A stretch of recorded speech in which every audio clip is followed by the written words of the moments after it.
Formerly suicidal people of Reddit, how did things change?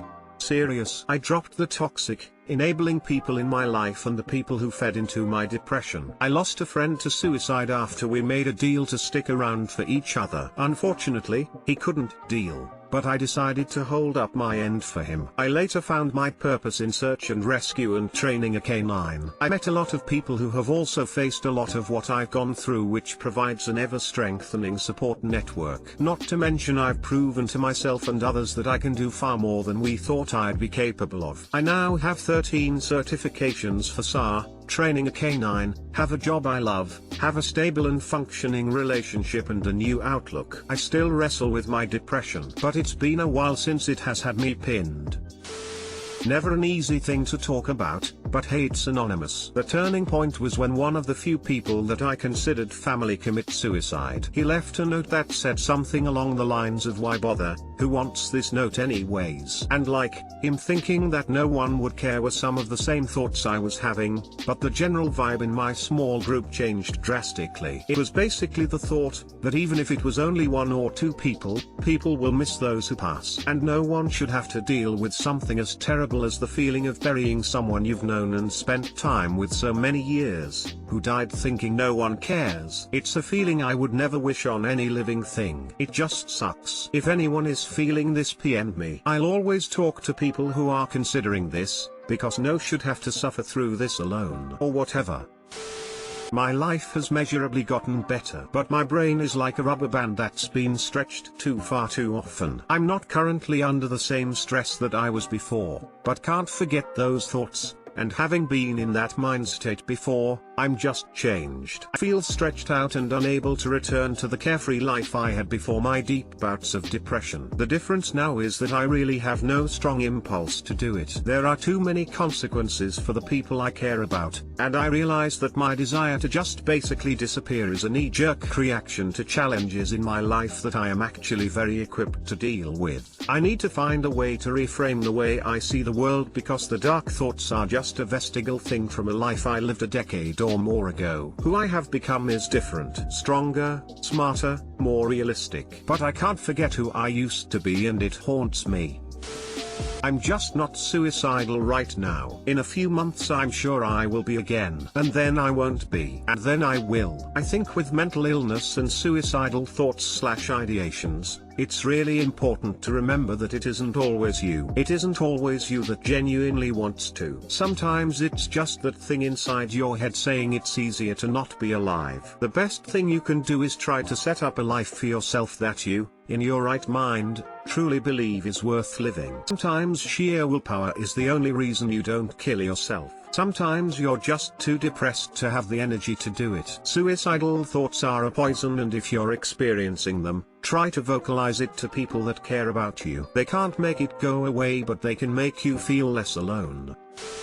Objectively, most of my life has actually gotten worse. However, proper medication, managed by a psychiatrist, and regular therapy have done wonders. I still have some heavy depressive episodes and anxiety attacks, but I no longer go straight to the only way out is death, which is a big deal. Used to be I didn't go a day without wanting to die. Now is rare for me to feel that way at all. Attempted suicide in February. It was very strange to wake up and have 2 weeks of my life missing. As for how things have changed, honestly, I guess you could say I'm still waiting to see where things take me. I still struggle with thoughts of suicide and self-harm. I don't think my medication is working, but my main illness isn't one that is primarily treated by medication, so that's no surprise. I'm in therapy and going to skills groups and just trudging along. I'm trying to learn how to find joy and meaning in life, along with the skills to weather the worst moments. In short, I'm still alive. I built my life up to a point where it was harder to feel down on myself, at least for very long. It doesn't go away, you know? We all have those crappy things that happen in our lives, like when a relative dies, and those thoughts come back. Once you've seriously considered it, all it takes is for that next thing to happen to bring up, if I had just killed myself back then, I wouldn't have to hurt now. But that said, when you've built yourself up, it is much easier to push those thoughts away, because you can see how valuable your life is to you. Edit. Wow, gold. Thank you, kind sir. Or your mom. To add for what a lot of people are asking, they're asking how I built myself back up. Basically, I'm talking about having a job, having a car, having your own place, making friends, strengthening ties with family, and even making family. When you get yourself built up with so many of the good things in life, it is hard to be brought down by any one thing. If you lose your so but have all those other things, you know you're going to be okay because you can see how good your life is. If you lose your job but have your so and all those other things, it's the same thing. The harder you work at building a good life for yourself, the more difficult it is for so much to happen that your life won't still be pretty good. I hope that makes sense. I couldn't get a job, and over a period I got more and more depressed. I felt I was a burden to others and didn't want to be around anymore. For about 8 months I stopped paying bills and just let everything slide. I took put loans to cover the occasional eviction notice and keep a working phone and power. But I just let my personal economy go to shit. I didn't think I'd be around to deal with it. For a few months I had been stocking painkillers and were planning on killing myself the day before I was going to be kicked out of my apartment. I didn't want my body to rot and make my patents deal with that too. I got the date I was supposed to be out and the date of the inspection mixed up, and the day I had planned to kill myself there were a police officer, a locksmith and few people from the company that owned the building. I couldn't so it and had to call my parents for help. The moment my mom picked up I broke down and told her everything. I lived 3 hours away. She dropped everything and stood at my doorstep 2.5 hours later. She helped me pack up a few things and took me home, got me help, and did everything in her power to make me better. Today I have a job I love, I'm surrounded by people who care about me and I them. I love my life right now, and I am currently dating a girl I think could be it. 2 years ago I didn't kill myself because of a date mix-up. Today I love my life. Hang in there, people. So, my university had a suicide bridge that I walked across basically every night at like 12:30 AM to get back to my apartment from work. During my junior year I started wondering what it would be like to jump off, wondering whether it was high enough to kill me on impact or if I'd have to drown, trying to figure out whether I wanted to tell someone beforehand or leave a note and my stuff on the bridge or just go without telling anyone. It was all super morbid and it was not doing my mental health any favors to be repeating those same thoughts night after night. At that point I wasn't mentally healthy enough to even see therapy or whatever as an option. The first step, at least for me, was finding a way to break the pattern of suicidal thought. I'd become so used to walking home every night and going over how easy it would be to just jump that I genuinely think that anything could have triggered me to just do it. I was kind of scaring myself, so I decided to take the bus rather than walk home, which was a pain in the ass that involved waiting for half an hour until the bus showed up,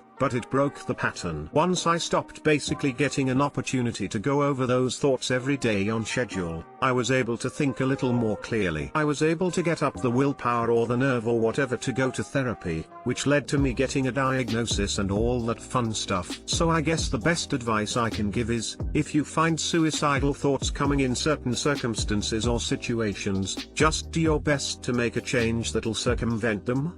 Because I know from experience that the process of thinking about all that was so draining that I couldn't even think about getting out of it entirely until I had done what I could to stop being triggered into them all the time.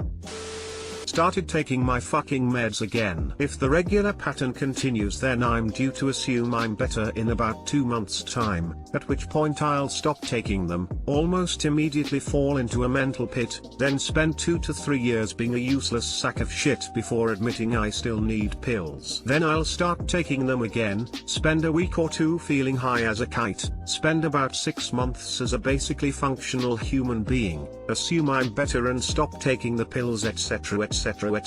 Take your fucking meds. Don't stop taking your fucking meds just because they work. Try to get outside and talk to people when you can, it'll help, but mostly just take your fucking meds. I dropped some shitty people in my life. I had a close friend who was extremely manipulative and constantly just put me down and feel like garbage about myself. even blaming me for being too sensitive when I would get upset. One day she blew up on me for just that, and it was this huge wake-up call. I totally dropped her from my life. I've exchanged words with her maybe twice since then. It totally turned my life around. My sense of self-worth is totally different. The people around me now obviously care about me. There's no more second guessing. And as petty as it is, I hear she complains a whole lot about missing me. Must suck to be her, huh? They didn't, really. I just have more obligations. Talking to myself and being the voice that says it'll be okay. I tell myself in a loving and calm manner, you will have happy times again. You know this. We have been through this before. Just wait. I am also the person to tell myself, see? You're happy again. You wouldn't have had this moment if you took your life whenever a happy moment comes. I sometimes go as far as to close my eyes and pretend to give myself a hug and say it'll be okay. It repeats, and some moments are harder to keep my head in, but so far every time has been worth it. I sat and wrote my goodbye note, cried the whole time, had my pistol on my lap. Writing it I realized just how much I had, and I won't lose it. To everyone that made it through, I'm fucking glad you did. The body you would have left behind means something to someone, and all it does is transfer the pain. I hope you keep finding reasons to live. I graduated school and dropped out of college. That's not a joke. The first 3 months of my current job were absolute cancer, multiple mental breakdowns on the side of the road, and it was head, shoulders and cock above school. Slowly, with ups and downs. Eventually the downs weren't so down and the ups weren't too up. I still experience highs and lows, but I recognize the flow and enjoy the ride. I lost my best friend to suicide. The way it made me feel, for lack of a better word, discouraged me from attempting it myself because I knew how it would affect the people around me. I can't stand the thought of putting my friends and family through that.